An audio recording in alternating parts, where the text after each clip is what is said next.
Ya, estamos grabando ahora sí. Ujú.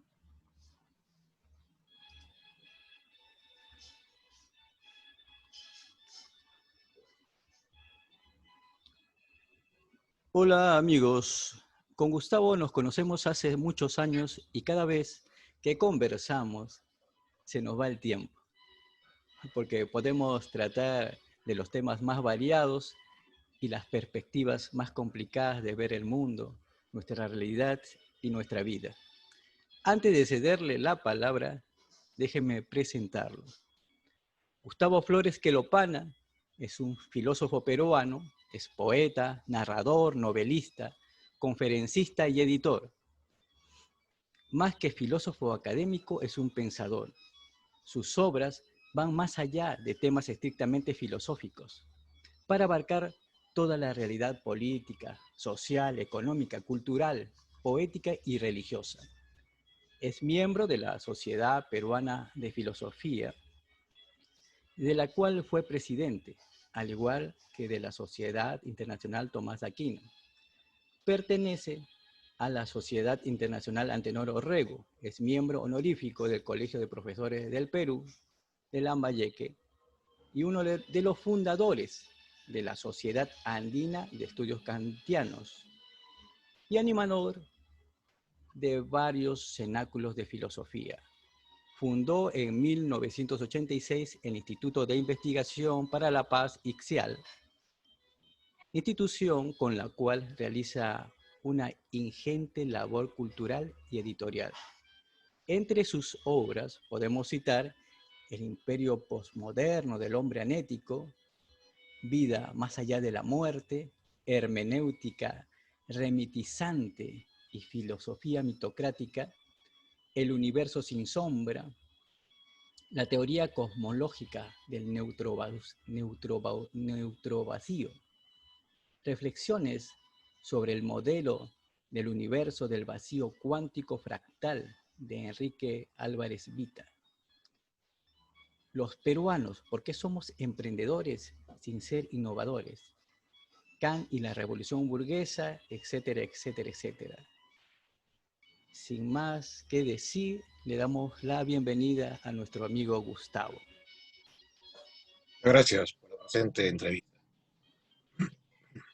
Quizás sea interesante saber cómo nació en ti el deseo por la lectura y luego por la filosofía. Yo lo he contado en mi autobiografía, Ujú. más acá de los anhelos, que cuando era niño, no solamente mi padre tenía una importante biblioteca que me llamaba mucho la atención, porque lo veía trasladarse de la biblioteca a la máquina de escribir, y además él escribía a una velocidad vertiginosa. Ujú. Yo como niño que era lo admiraba, quería también llegar a escribir así.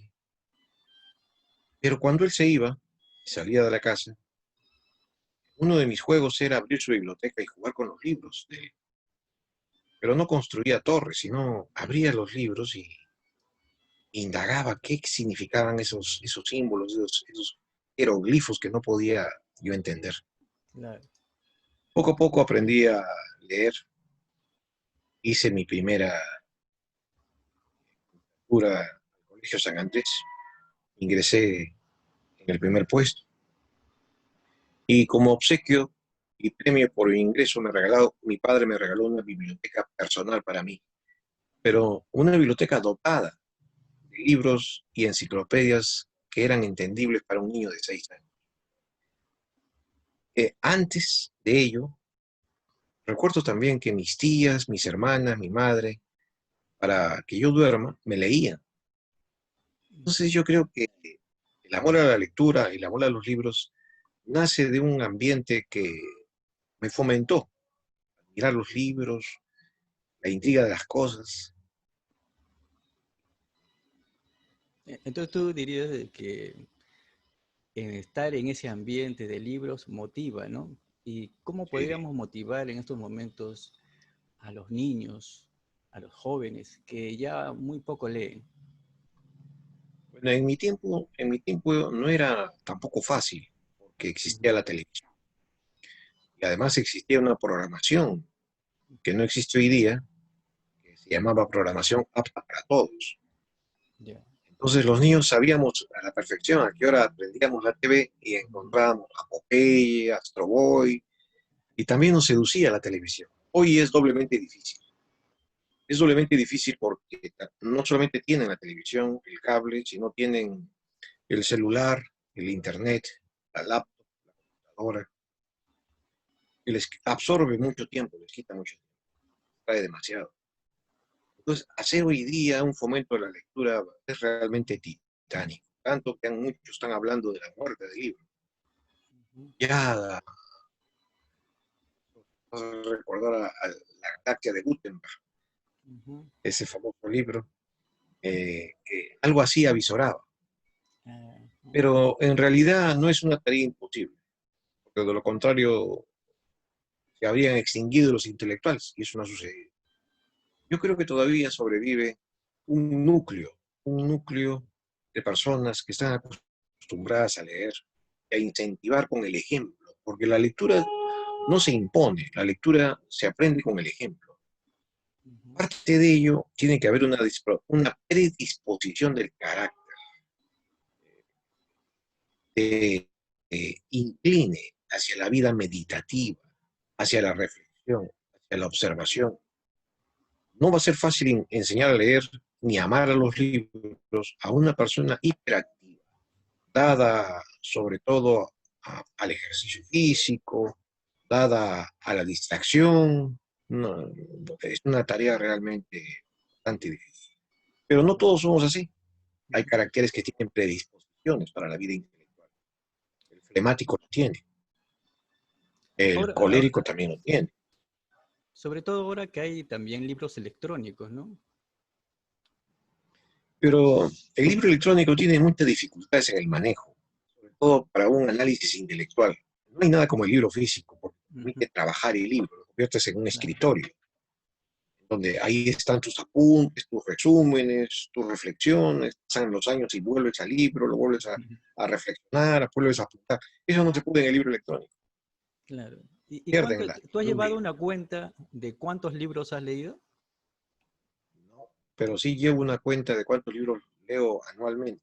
Y oscilan entre 120, 70, Ah, depende. anualmente 120 y 130, es bastante la cifra. Claro, Y claro. no hay ningún tema que te apasione más que otro. Bueno, yo tengo curiosidad por todos los temas, del arte, la ciencia, la filosofía, la política. Hay libros que no pueden dejar de leerse, en primer lugar. Y, y quizás sea una de las debilidades de la mente filosófica, interesarse por todo, porque la realidad es un todo integrado. El filósofo no es un especialista, el filósofo es un generalista. Quizá lo que está empobreciendo la filosofía de hoy es una tendencia de la modernidad, es la especialización, que está convirtiendo a los que estudian filosofía en eruditos, pero ya no son filósofos. Saben mucho de muchas cosas, pero ya no filosofan. O filosofan sobre cosas muy estrechas, o se encargan de repetir el magisterio de otros pensadores, pero ellos ya no filosofan. Y volviendo a los libros, ¿cuántos libros has escrito? 150. 150 libros. Y de los temas más variados, ¿no? Y como escribes tanto, ¿hay alguna técnica que utilizas para escribir?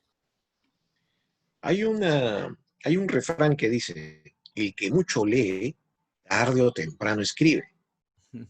Y eso se ha cumplido en mí, Ah, ok. porque, sí, porque en primer lugar, viene la pregunta de antelación. ¿Por qué se lee mucho? Se lee mucho porque hay Sí. curiosidad intelectual. Porque ¿qué te lleva a un libro? A mí la experiencia de abrir un libro es una experiencia misteriosa, porque no los elijo, no los elijo adrede. Es como es como si un ángel me guiara hacia el libro. Ujú. Este es el libro que necesitas en este momento leer. Y obviamente, como a mí me gustan los libros, curioso, No ceso de comprar libros, no ceso de recibir libros, y todos los tengo ordenados, porque es mi carácter, orden, y Ujú. siento que llegado su momento preciso voy a tener que leerlos. Cuando he leído un libro adrede, lo he leído mal, no lo he leído como se debería leer. Quizá ese es uno de los efectos de la vida universitaria, que se lee adrede. Pero la verdadera vida espiritual es la que haces los dictados del espíritu.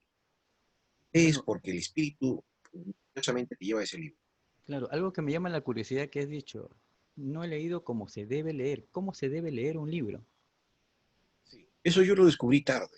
Yo lo descubrí, mira, cuando tenía 18 años.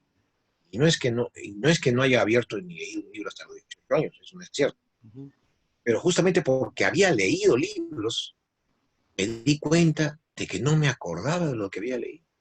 ujú. Un día volví a abrir un libro de Jean Ball sobre la filosofía de las existencias. Yo lo había leído, pero no me acordaba. Entonces dije, algo pasa. Justo había ingresado a la Universidad de San Marcos Ujú. y allí se llevaba el curso de metodología del trabajo intelectual, que no me sirvió para nada. Eso de hacer fichas, eso era coincidió justo en que yo, antes de ingresar a la universidad, ese año antes, ya había descubierto mi propio método, que Mm. consistía en subrayar, emplear llaves, hacer resúmenes de cada capítulo. El resumen debería verter la idea del autor, más que mi interpretación. Así llegar con orden hasta el final del libro. Y una vez haber llegado al final del libro, resumir, hacer el resumen total de todo, de todos los capítulos, en pocas líneas, 5 o 6 líneas como máximo, lo sustancial, y ponerlo en la primera página del libro. E inmediatamente después, si es que yo tenía alguna reflexión personal, lo anotaba debajo. Y ese método me ha dado muchos resultados. Durante años lo he practicado, durante décadas, porque puedo volver al libro o un nuevo bagaje intelectual, una nueva riqueza de conocimiento. Y mis reflexiones son otras, y vuelvo a apuntarlas. Sé lo que pensaba antes, y sé lo que ahora pienso de ese libro, de ese autor y de ese tema. Entonces, eh, la metodología del trabajo intelectual que te enseñan en la universidad es valiosa, pero no es suficiente. Yo recomiendo que cada uno descubra su propio método, un método riguroso. Sobre todo, esto es indispensable mucho, mucho en filosofía, más que en otras disciplinas, porque en filosofía hay que leer demasiado, hay que conocer mucho. La filosofía es la asimilación de una tradición. Y en nuestro caso, como se sabe, no solamente se asimila la tradición occidental, también hay que asimilar la tradición oriental. Y sobre eso hay que pensar la propia tradición nacional. En nuestro caso, en el Perú y América del Sur, tenemos una tradición de más de 20 años. Entonces, es complejo. El estudio de la filosofía no solamente es un desafío, sino es complejo. Requiere mucha disciplina, mucha, mucha disciplina, una disciplina militar, podríamos decir, monacal, porque de lo contrario no veo yo otro camino que ese para poder reflexionar con cabeza. De lo contrario estaríamos repitiendo lo que otros ya han pensado, cayendo o cayendo en el complejo de Adán. Yo pienso esto, pero ya lo dijeron otros, pero no, como no lo he leído, lo creo yo el que lo he inventado. Ujú. Ahora, una consulta que siempre me he hecho es de que la filosofía es económicamente rentable. ¿En nuestro país se puede vivir de la filosofía? No, no, no, no, en absoluto. Eh, el problema es la modernidad, Ujú. porque la modernidad es la que ha profesionalizado la filosofía.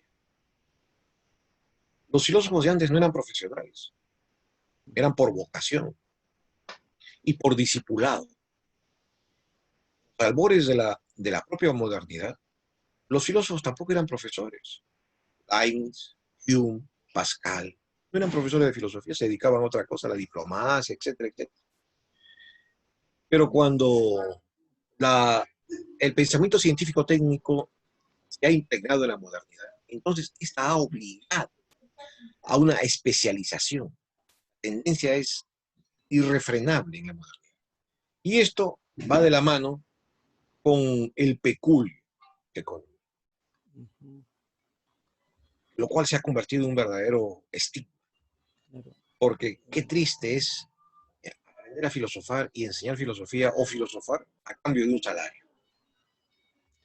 Es algo muy triste. Sí, pues, Porque la filosofía, seguramente va a llegar la pregunta, yo tengo una concepción de la filosofía, que también la comparto con otros filósofos. No es para vivir de ella. Uno no aprende filosofía para vivir de la filosofía. Uno vive con la filosofía. Vive con la filosofía. Con la filosofía. No vive de la filosofía. Claro, entonces, ¿cuál es el concepto de filosofía? ¿Cuál es tu definición? La filosofía no es una forma de saber. La filosofía es una forma de ser. Y como es una forma de ser, es una forma de vivir. Entonces, como la filosofía es una forma de ser y de vivir, uno no está pensando en el peculio económico. Qué lamentable es que se piense en ese aspecto. Porque se hipoteca, en primer lugar, a la academia. Se hipoteca a la universidad. Se hipoteca a los jefes. Se hipoteca a las instituciones. Se hipoteca a una serie de instancias que lo coactan y que por eso tenemos esas magras, flácidas y enclenques figuras filosóficas que dominan el panorama filosófico nacional. Porque están siendo tributarias de instancias que los dominan y los someten y los coactan. No pueden hablar con libertad. Y un filósofo que no habla con libertad no filosofa.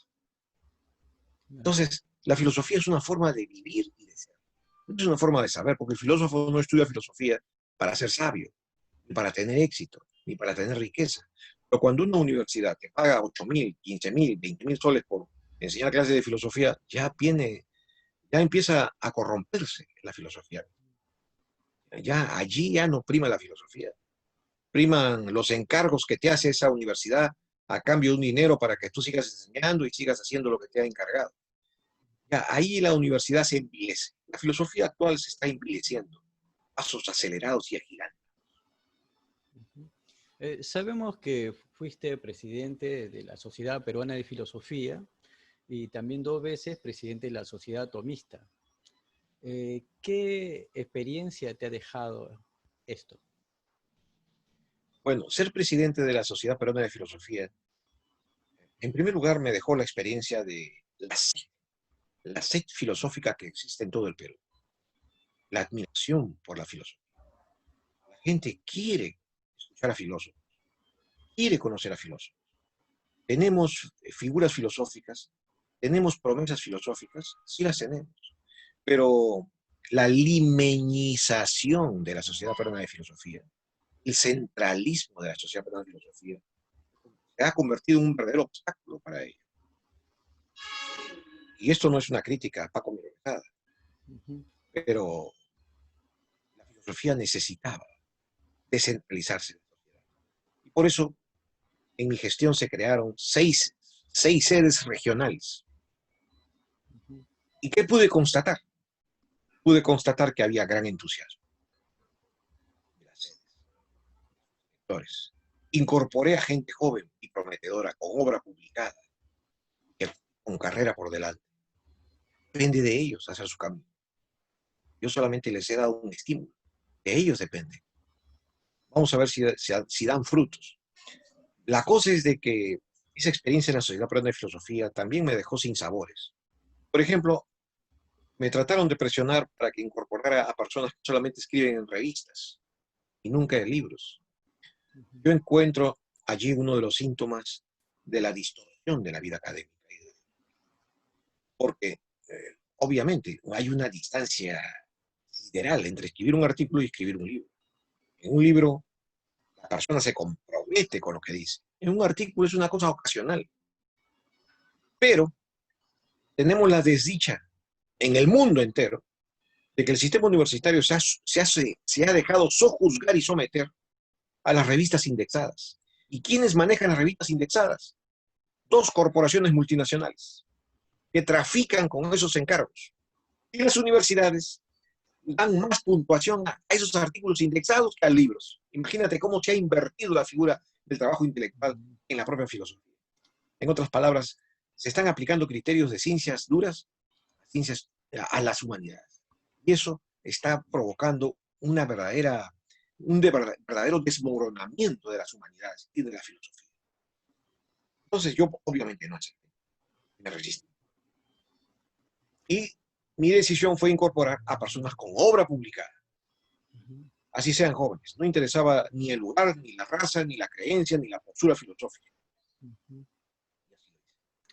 Sí, ¿por qué retrotraes la filosofía a la prehistoria? Esta pregunta necesitaría resolver una pregunta previa. Sí.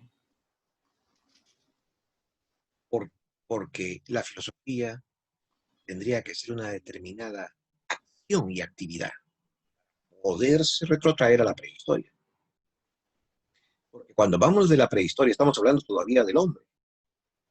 Entonces, ¿qué es lo que tiene el hombre para que sea una criatura filosófica?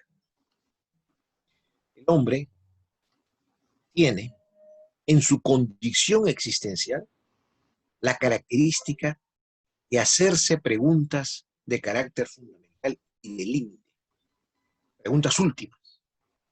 O sea, es una criatura con aptitud, con P, y con actitud, con C, para la filosofía.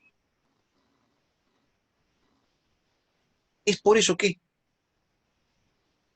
a mi modo de ver, el hombre ha hecho filosofía desde la prehistoria. Pero eso no significa que siempre la ha hecho del mismo modo. Yo tengo una clasificación para explicarlo con mayor coherencia.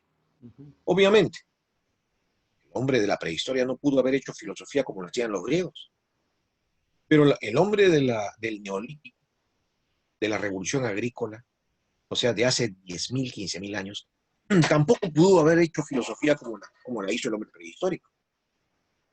Menos aún, el hombre del paleolítico superior pudo haber hecho filosofía como la hizo el hombre del neolítico inferior.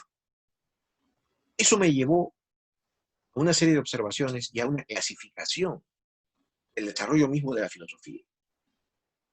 La filosofía del hombre prehistórico fue una filosofía numinocrática, que viene de la palabra numen, o sea, del azoramiento, un mundo que se aparece como...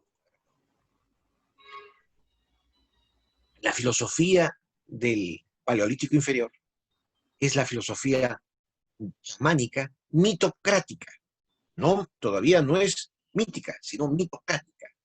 O sea, va a preformar el mito. El chamanismo es una actividad muy importante, no como la de ahora, que es las estafas, sino muy bien estudiada por la Universidad de Liade, y a esa me refiero, en donde preforma otra forma de pensar superior a la del hombre, al hombre prehistórico y a la filosofía numinocrática del hombre prehistórico.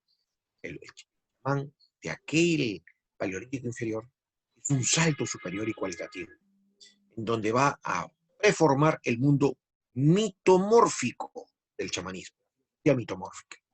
Luego va a venir la del neolítico, en donde allí va a surgir la filosofía mitocrática, donde ya la filosofía se expresa a través de mitos.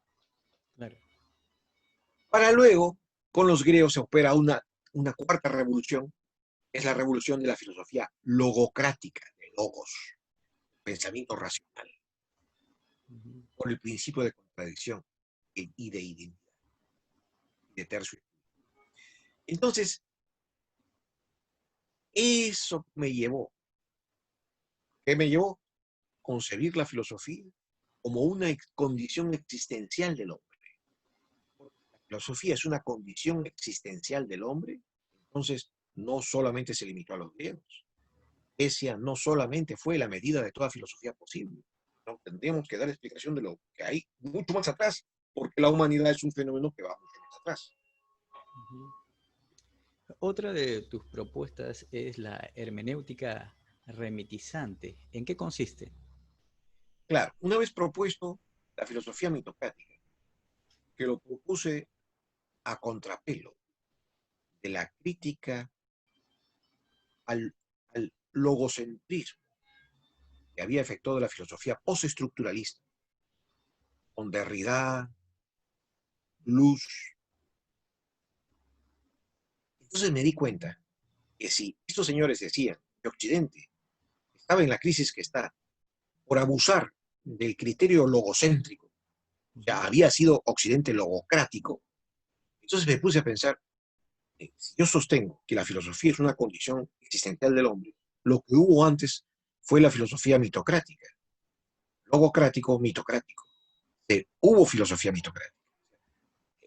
La razón humana empleó el mito para seguir haciéndose y para continuar planteándose preguntas de carácter fundamental, que es el mundo, son los dioses, de dónde procede el cosmos, de dónde proceden los dioses, cuál es el sentido de mi vida, etcétera, etcétera.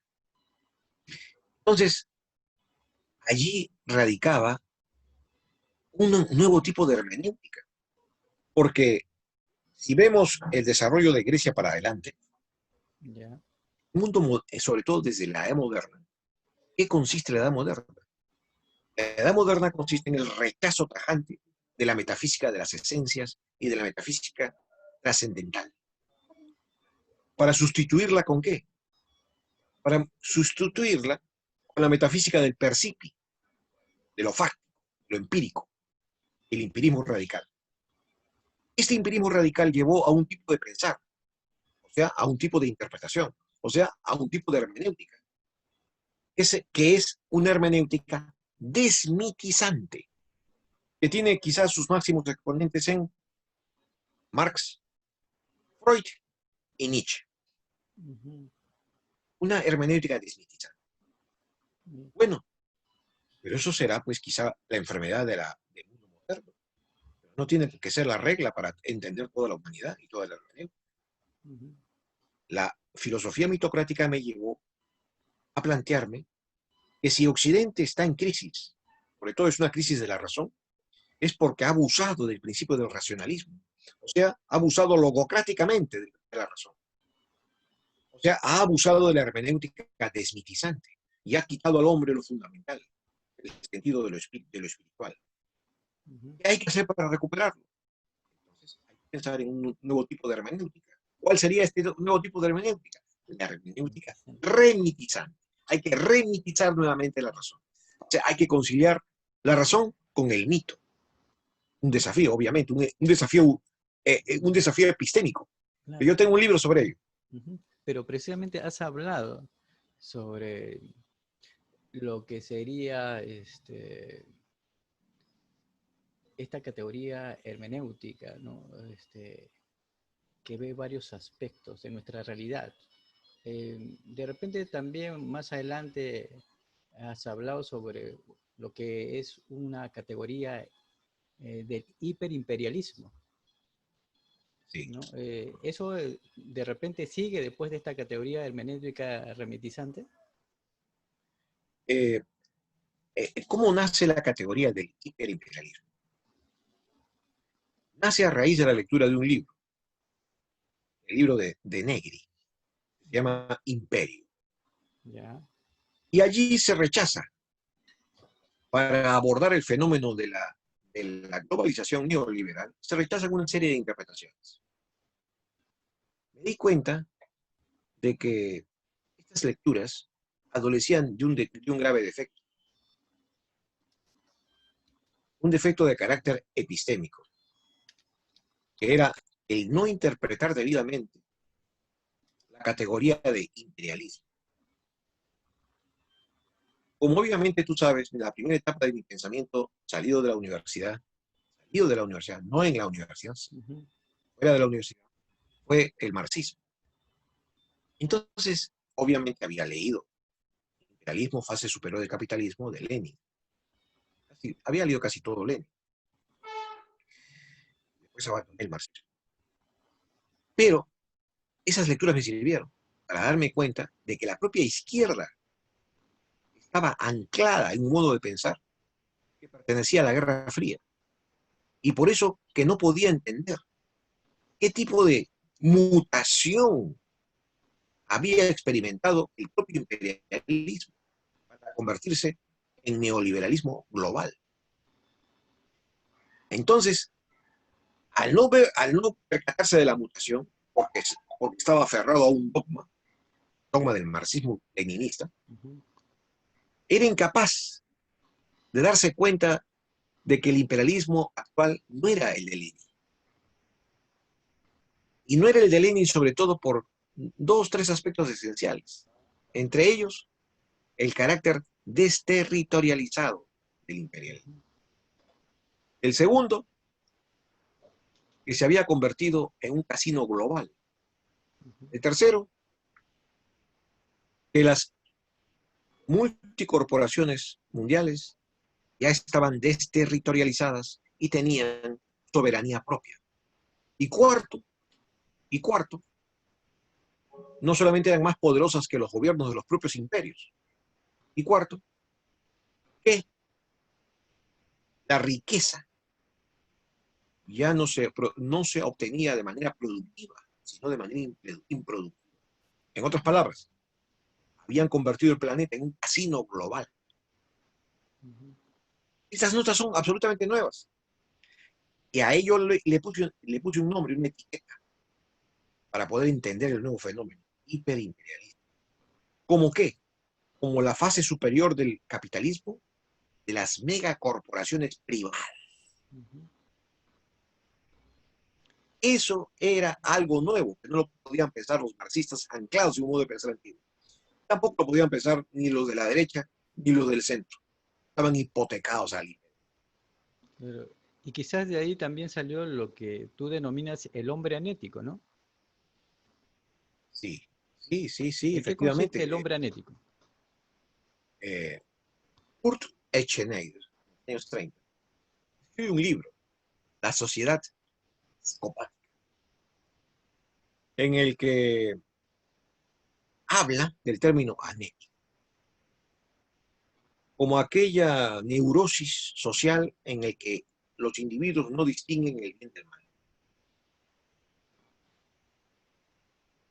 Ese término lo conocí después de escribir mi libro, El imperio postmoderno del hombre anético. Ujú. Un fenómeno muy raro que me ha ocurrido, no esta vez, sino me ocurrió en la anterior vez también con el libro de la filosofía andina, que ya quizá lo tocaremos en esta entrevista. Ujú. Pero en esta oportunidad, con esta categoría de lo anético, lo apliqué a la filosofía, a la antropología filosófica, para describir que calzaba exactamente con los capitanes del hiperimperialismo que convertían el mundo en un casino global y a las sociedades en sociedades de todos contra todos. Porque para que funcione un neoliberalismo a rajatabla, el hombre tiene que ver al prójimo como un enemigo, un competidor. Entonces tiene que ser despiadado. Él es el que dicta el bien y el mal. No hay normas sobre él. Cada individuo es su propia norma. Se calzaba perfectamente con mi crítica también a la sociedad postmoderna. Todo vale. Todos estos son fenómenos de deterioro, lo que yo llamo la decadencia de Occidente, que coincide con lo que expresó la primera década del siglo XX Oswald Spengler. Esto es ya los síntomas francos y graves de un mundo que se deteriora aceleradamente.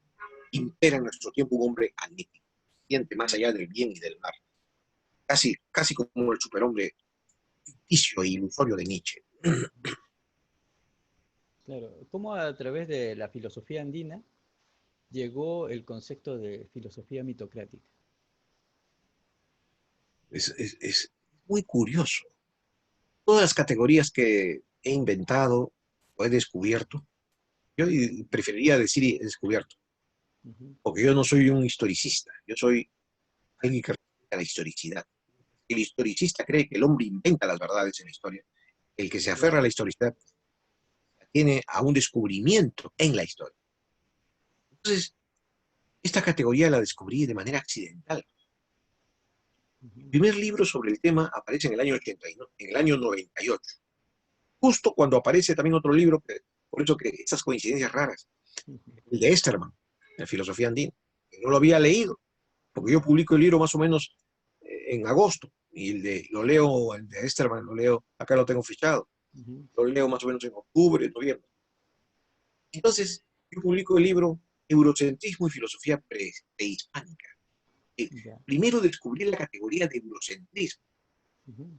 algo que venía de la polémica de la filosofía de la liberación. Entonces, profundizando en la obra de nuestro Inca Garcilaso de la Vega, en otras, las siguientes obras que escribía, descubrí que no era casual que el Inca Garcilaso, en la famosa edición de Carlos Araníbar, una cultura económica, un riquísimo índice onomástico, se repetía la palabra, la fórmula, Garcilaso repetía la fórmula Amautas filósofos más de 100 veces, Ujú. los comentarios reales. Obviamente la pregunta que caía para un filósofo por su propio peso era, ¿es posible que el Inca Garcilaso, estando en Europa, habiendo conocido la filosofía neoplatónica en la biblioteca de su tío, Diego Alonso, en Italia, cómo es posible que repita más de 100 veces la fórmula Amautas filósofos, Amautas filósofos, Amautas filósofos? Allí había algo que desentrañar. Claro. Allí, justamente en esa reflexión sobre mis libros sobre Garcilaso de la Vega, allí data el descubrimiento de la categoría de los mitocráticos. Allí invento la teoría de la y descubro que había que explicar que Salazar Bondi no tenía razón, lo que dice en su famoso librito La filosofía en el Perú, página 10. Ujú. De ahí dice, la filosofía llega al Perú con la conquista. Bueno, pues, no es cierto. Se está enfrentando directamente Garcilaso, el Inca Garcilaso con Salazar Bondi. Qué pena que Salazar Bondi estuvo muy hipotecado a la ideología marxista y al socialismo termundista para no poder liberarse del eurocentrismo. Ujú. Su filosofía sigue siendo eurocéntrica y murió como eurocéntrico. Pero el Inca Garcilaso nos echa muchas luces al respecto y Ujú. nos hace pensar entonces que hubo filosofía, que los amautos eran filósofos, pero ¿qué tipo de filosofía? Obviamente, no era el tipo de filosofía griega, era un modo de pensar distinto, no era el tipo de filosofía cristiana, tampoco. Entonces, ¿qué tipo de filosofía? Le puse filosofía mitocrática. Y allí empezó mi investigación sobre lo mitocrático. Ujú. Allí tuve el acierto, la intuición de descubrir el término, Ujú. la intuición de que hubo un tipo distinto de filosofar. Luego en mis siguientes libros fui desenvolviendo el ovillo, ese ovillo que estaba todavía conteniendo muchos secretos. Ujú. Otro de los libros que has escrito es acerca de la estupidez humana, ¿no? ¿Cuál es la idea que quieres resaltar en este libro? Eh, Mi investigación sobre la estupidez humana se Sí. origina de un chiste, se origina de un chiste, un chiste que es muy breve y se puede contar. Ocurre pues en una velada en Hollywood Ujú. que se encuentran en esa reunión Charlie Chaplin y Albert Einstein, Ya. nada menos que el rey de la comicidad y Ujú. el príncipe de la ciencia. Ujú. Entonces se acerca a Albert Einstein y le echa la mano diciéndole, mire usted, yo lo admiro mucho, porque todo el mundo lo comprende a usted, comprende su humor. Y Charlie Chaplin lo queda intrigado mirándolo y inmediatamente le responde con la genialidad del momento y le dice, bueno, yo lo admiro a usted más, porque a usted nadie lo comprende y todo el mundo lo admira. Claro. Entonces, la risa que estamos en este momento teniendo me hizo pensar, Ujú. ¿cómo es posible que la razón pueda entender cosas risibles? No Ujú. son de esta agudeza siempre. A veces son cosas sumamente estúpidas, pero Claro. la razón puede entenderlas. ¿Qué tiene la razón? ¿Acaso la razón no es lo que nos ha llevado a la humanización? Ujú. No deberíamos tener cara de palo siempre los que hacen imperar la razón. Esto me llevó a descubrir una serie de investigaciones que habían hecho. Qué coincidencia en las décadas en donde se había desarrollado la globalización neoliberal. O sea, cuando el hombre se había vuelto más estúpido para mirar solamente vitrinas, para ser un consumidor a través de tarjetas de crédito, para dejarse manipular mentalmente por las campañas publicitarias a nivel mundial. Justamente comienzan a abundar los estudios de italianos, españoles. Marina, el filósofo Marina, por ejemplo, es uno de los que es. Hay varios italianos muy interesantes. Libros sobre la estupidez. Porque Precisamente, este tema era casi tabú, discúlpame, este tema sí. era casi tabú desde el tiempo de Erasmo de Rotterdam. Un filósofo lo tocaba, Elogio de la locura. Y desde Tabori, de los años 60, era la estupidez humana. Tampoco nadie lo tocaba. Se vuelve de moda cuando viene la gran ola de la globalización. El hombre se convierte en esclavo de los productos. Entonces, yo llego a una conclusión. Yo digo de que no somos estúpidos por accidente, no somos estúpidos por sustancia. Somos sustancialmente estúpidos. Porque la estupidez es algo así como un relajo del músculo de la razón. Pero no solamente a nivel individual, sino a nivel epocal. Hay épocas en donde la razón se vuelve estúpida. Son justamente las épocas de decadencia, de crisis terminales, porque hay crisis de crecimiento, son crisis de decrepitud. Claro, lo que me intriga es que la mayoría de los filósofos cuando disertan, ¿No? cuando hablan, eh, no siempre están con la sonrisa o con la broma, ¿no? Sobre todo yo he visto más bien eh, un poco alterarse, ¿no? Alterar los ánimos. ¿A qué se debe esa pasión de repente por lo que están defendiendo, ¿no? Bueno, en filosofía, mira, hay todo tipo de caracteres. No podemos esperar la reacción, la misma reacción en un Diderot, en un Kant. Kant era flemático, frío, mal. Diderot, no, Diderot era apasionado. A propósito, hay una anécdota de Diderot Ujú, eh, con Euler.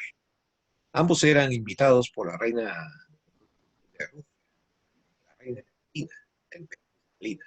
ujú, Entonces, Diderot la tenía harta al emperador, que Dios no existe, que yo tengo cómo demostrar, y cada vez que había veladas, a la pobre emperatriz la tenía harta con sus demostraciones de que Dios no existe. Entonces, como Euler era uno de los grandes matemáticos de la historia, le cuenta la cosa pesadumbrada que tenía en el alma.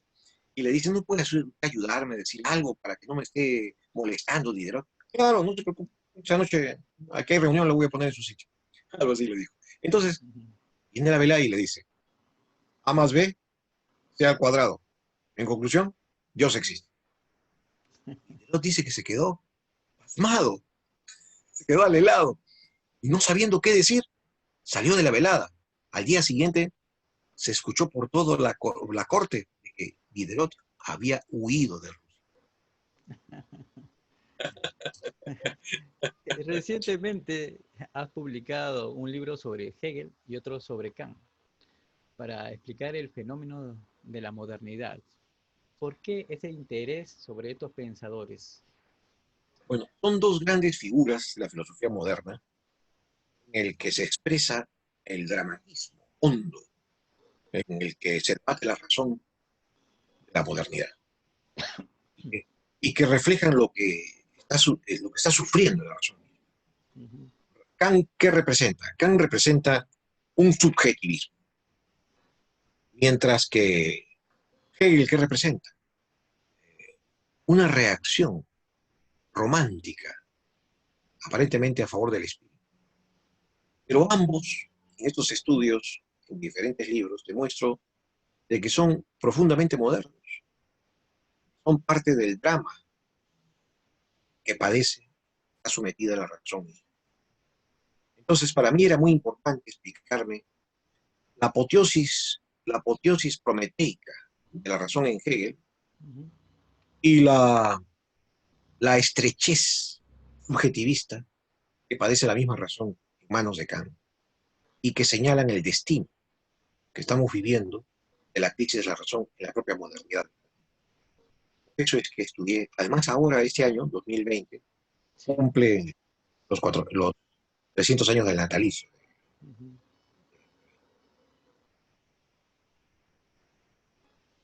Bueno, tu último libro trata sobre la filosofía de la nada. ¿De qué trata? ¿Qué cosa? ¿Cómo se define la nada?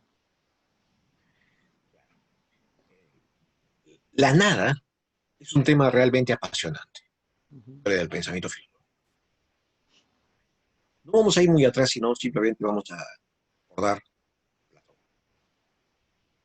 Platón se plantea el problema de la nada en dos libros capitales. Son los libros de la vejez, son los libros de la madurez, no de la vejez, pero Ujú. son los libros más interesantes. El sofista y el Parménides. ¿Cuál es el meollo del asunto? El meollo del asunto es que, sobre todo en el sofista, Platón atisba la realidad del ser, la realidad de la nada, del no ser, pero como privación, privación, ¿Cómo qué? Perdón.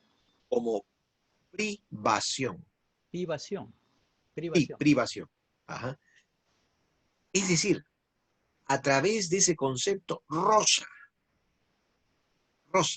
la idea de creación Ujú. y la idea de creación cristiana. Rosa el nihil ex nihilo, nada viene de la nada cristiana. Está a punto de salir del nihil ex nihilo, a punto de salir del nihil ex nihilo, o sea, de la nada, nada viene de la nada. Ujú. Y está en la frontera del creatum ex nihilo, creación desde la. Mm, ya. Entonces, esta idea es fundamental, sobre todo en el cristianismo, porque si queremos ir más allá de la teología natural de los griegos, yo pienso en Platón y en Aristóteles, porque el Dios aristotélico es el pensamiento puro, piensa a sí mismo, es el pensamiento acto y puro que se piensa a sí mismo. En cambio, el Dios cristiano es el pensamiento, es el ser en acto que existe para crear el mundo desde la nada. Pero ¿qué nada es esa? Es la nada absoluta, ya no la nada como privación. El cristianismo, para poder plantear el creatum ex nihilo, tiene que, tiene que apelar a un tipo de nada que es nada, pero que es nada en absoluto, que es, que es la nada absoluta, que supone el creatum ex nihilo. Ujú. Esto era impensable para los griegos. Los griegos eran muy reacios a pensar el infinito. Ujú. No es que no lo pensaron, eran reacios a pensar lo infinito. No sucede lo mismo con la filosofía cristiana. Porque, justamente, ¿por qué? Porque el Dios cristiano es un Dios omnipotente, es un Dios providente, Ujú. es un Dios personal, es un Dios que crea de la nada. Ya no tiene al costado la materia eterna de Aristóteles, ni tampoco es un demiurgo que coge las ideas para organizar el mundo de Platón. Es un Dios absolutamente absoluto. Entonces, aquí vemos la riqueza de la interacción entre teología y filosofía. Y de ahí la importancia de plantearse el problema de la nada. Ujú. ¿Por qué? Y así empiezo mi libro. Porque si la nada absoluta existiera, nada podría existir. De lo contrario, ¿cómo explicar el devenir al ser desde la nada absoluta? Sí, es una contradicción. Si la nada absoluta existe, nada existe, ni siquiera Dios. Dado que las cosas no son así, por lo tanto, nada absoluta, nada es. Y si la nada absoluta nada es, entonces algo absoluto es. Si tiene que haber algo absoluto que es el ser absoluto. Claro. Y si el ser absoluto es, entonces es el origen de las cosas y de las existencias. Y ahí se deriva, ese es el punto de partida del libro. Mm, Bueno, uno, otro de tus libros es Crítica de la razón cibernética, ¿no? Donde precisamente consideras que la cibernética es una amenaza para la humanidad. ¿Por qué crees eso? Bueno, quien escuchara, nos escuchara en estos momentos diríamos ya que estamos extraviados en el tema. Pero ya los científicos y Hawking mismo antes de morir habían suscrito un manifiesto alertándonos sobre los peligros de la inteligencia artificial dotada de libre albedrío. Ujú, No es casualidad este documento de advertencia en circunstancias en que el Departamento de Estado norteamericano y el Pentágono tienen un consignatario privado que se llama el DARPA, Departamento de Defensa de Armas, más de última, en el que uno de sus encargos es crear el chip que permita a las máquinas ser autodeliberativas, tomar decisiones por sí mismas. ujú. Esta tendencia, entonces, ya está manifiesta en nuestro tiempo. Quien no vea en esto un peligro, está ciego, porque las máquinas pueden tomar decisiones también amenazadoras a la humanidad, desacertadas, porque sus criterios no serán humanos, podrán tener programación humana, pero si se le da deliberación, pueden tener también algoritmos propios y no humanos. Y dentro de esos algoritmos, nosotros podemos quedar muy mal parados. Ujú. Responsables de tantas matanzas y guerras a través de la historia, entonces mejor hay que matar a esa especie. Es una amenaza. Eso también me llevó a escribir esas preocupaciones filosóficas en una novela. Me entrevistaste, Ujú. una edición muy bonita. La novela se llama Cibergedón. Cibergedón, Cibernético, claro, Gedón, Armagedón, un Armagedón cibernético organizado por las propias máquinas pensantes. claro. Entonces, sí, yo considero que es un peligro, sobre todo en manos del capitalismo, en manos de privadas que solamente piensan en la riqueza y sin escrúpulos morales para llevar estas cosas a su último.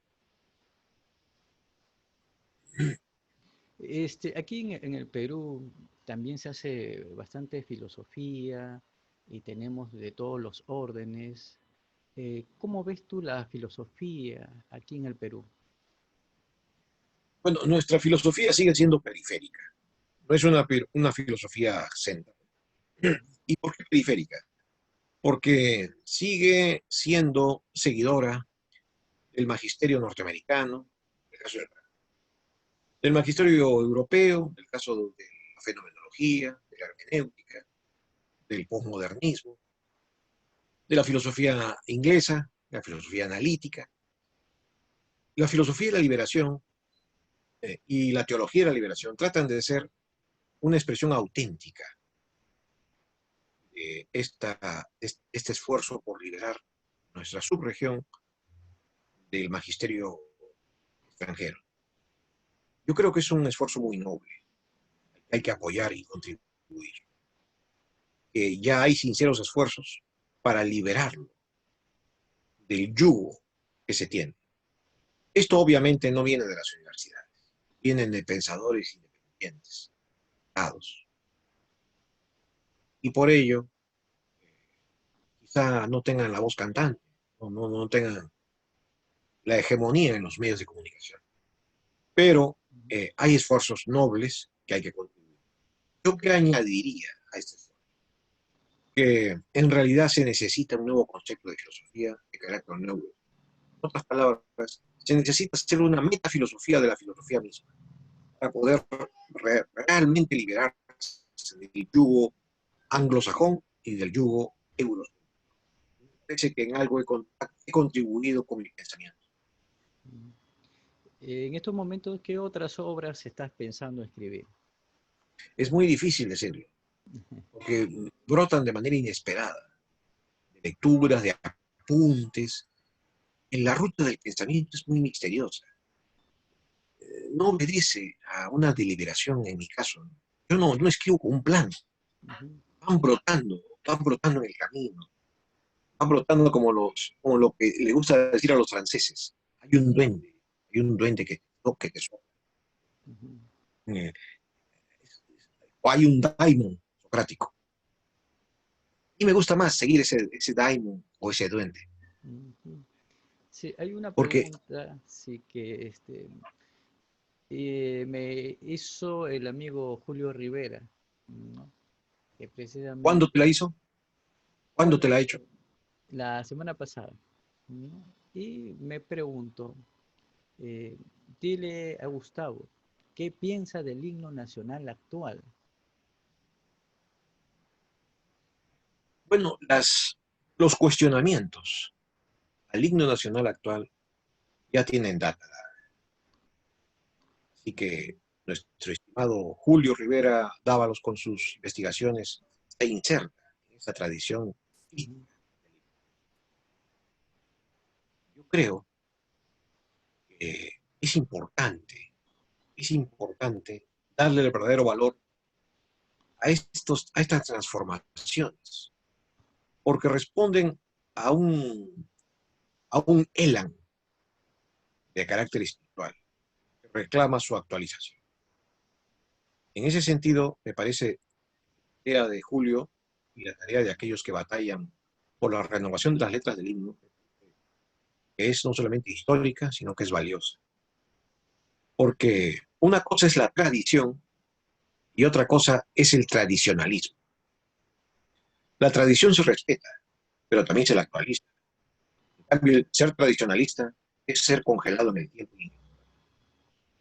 ujú. Muy bien. Mira, al pensar y reflexionar influyen muchos factores, pero suele ocurrir que quizás lo que creías cuando tenías 20 años, ahora ya no lo crees, ¿no? De ahí te hago dos preguntas. ¿Te ha pasado a ti? Y se podría decir entonces que no podemos estar seguros de nada, de lo que pensamos. Bueno, no tanto como de nada, porque sería caer en el escepticismo extremo. Ujú, O sea, sería invalidar la razón misma. Si la razón existe en este mundo, creado por un Dios providente y personal y omnipotente, es porque no es por gusto, no es para que nos tome el pelo. O sea, la razón no ha sido creada por Dios para que nos trastornemos, ni para que nos burlemos de ella, ni para que ella se burle de nosotros, sino que avanzar, avanzamos, atisbamos la verdad, no de manera completa, sino por esfuerzos, activas. Y así el hombre va abriéndose camino. La razón es un camino admirable, un camino de esfuerzo, un camino de trabajo, un camino de perseverancia, pero no nos garantiza. Por eso, razón y fe se complementan. Ambas, ambas son indispensables para que el hombre pueda elevarse, para que el hombre pueda volar. Sin una y sin otra, cojeamos, ujú. nos cegamos ante las realidades que nos circundan y nos rodean y que nos enriquecen. Claro. Y para terminar, las dos últimas preguntas. La primera, ¿qué es lo que piensas del actual rol de la mujer en, hoy día, en estos medios, en este momento? Bueno, yo creo que la mujer vive en su momento más confuso de la historia, lo cual es normal que así sea en las épocas de transición decadente. Las cosas están ordenadas cuando una cultura está en su etapa de plenitud, pero las cosas se desordenan en las culturas cuando justamente llegan a la etapa civilizatoria. Entonces, esto del movimiento feminista, esto de la ideología de género, de la eutanasia, del aborto, son expresiones degenerativas de una civilización que se está disolviendo. Entonces, sufrimos un doble engaño y una doble ilusión, y en ello están atrapados hombres y mujeres. No se puede ver con claridad el panorama porque ceguera de la época, muy pocos tienen la lucidez para ver que la mujer está doblemente, porque de lo Perdón, no contrario, escuché lo último. ¿La mujer está doblemente qué? sometida, está Sometida. sometida a su propia ilusión liberadora, en primer lugar, está sometida a su propia ilusión liberadora, y en segundo lugar, sometida también al engaño de que el macho la Ujú, oprime, ujú, cuando es todo lo contrario, el protagonismo que tiene es gracias al macho, que le permite. Entonces, obviamente, los derechos, libertades tienen que defenderse. Pero eso no significa suscribir exageraciones ni radicalismos que no tienen sentido. Eso en primer lugar. Yo tengo dos libros escritos dedicados al tema de la mujer. ujú, La esclavitud de la mujer liberada y el eterno feminismo, el eterno femenino y el peligro que tiene la mujer.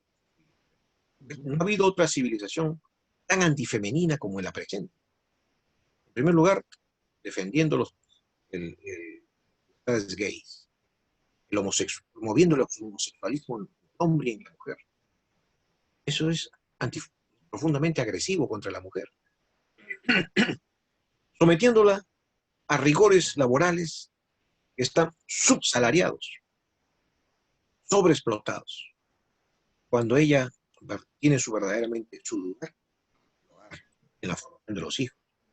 No es casualidad que la familia se disuelva, que los hijos no encuentren su eje, no encuentren su norte, cuando justamente la mujer sale del hogar y se dedica 8 o 10 horas fuera del hogar y los hijos quedan totalmente descuidados.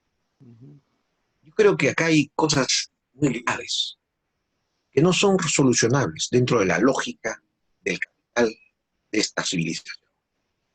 Porque cuando venga otra cultura con una nueva mentalidad, con otra civilización, que impere el salario ciudadano, donde los seres humanos ya no tengan que salir a laborar en cosas que no les agrada, no tengan que estudiar carreras solamente por cuestión redituable, sino que porque por su propia vocación estén libres con el salario ciudadano.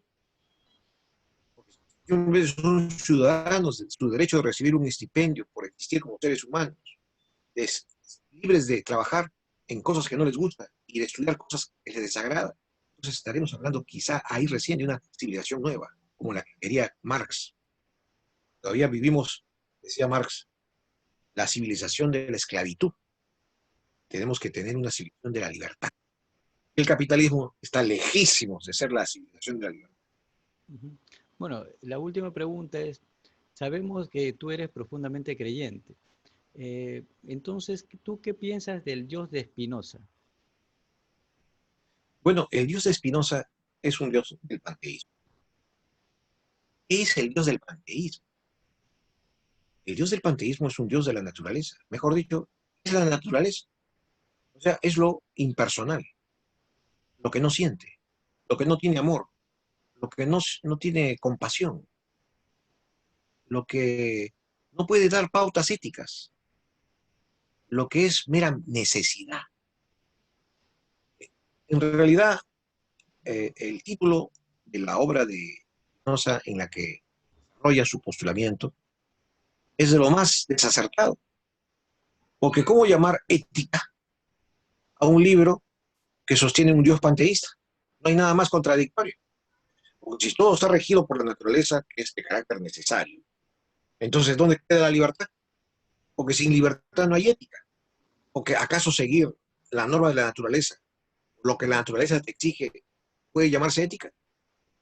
Eso no puede llamarse ética, eso no es ética. Entonces, claro, la obra de Spinoza es en realidad el reflejo y el eco moderno de la filosofía necesitarista greco-árabe. Justamente, porque justamente la necesidad tiene un papel central en la metafísica griega y en la metafísica de Avicena y Averroes. Ujú, Es el eco tardío de carácter moderno del necesitarismo griego-árabe. Yo creo que es lamentable aquellos que se tratan de aferrar al Dios de Spinoza, cuando tenemos un Dios personal, providente, omnipotente, al que se puede pedir, se puede orar, que nos demuestra su amor y que nosotros podemos amar. Un Dios sujetado a la naturaleza y a la necesidad impersonal, ciega, no lo llamaría Dios. Yo lo llamaría el desacierto teológico más calamitoso que se puede expresar. Ha sido un gusto poder hablar contigo, Gustavo. No sé si quieras decir algunas últimas palabras. Sí, muy agradecido a tu persona, a tu excelente entrevista, a tu labor, siempre a favor de la cultura, de las humanidades, del pensamiento, y que sigas en este camino tan difícil. Ser cultura en un país donde el 80% de la población se dedica a actividades de sobrevivencia, verdaderamente. Así que te felicito. Muchas gracias. Entonces nos estamos viendo hasta la próxima. Hasta la próxima, gracias. Ok.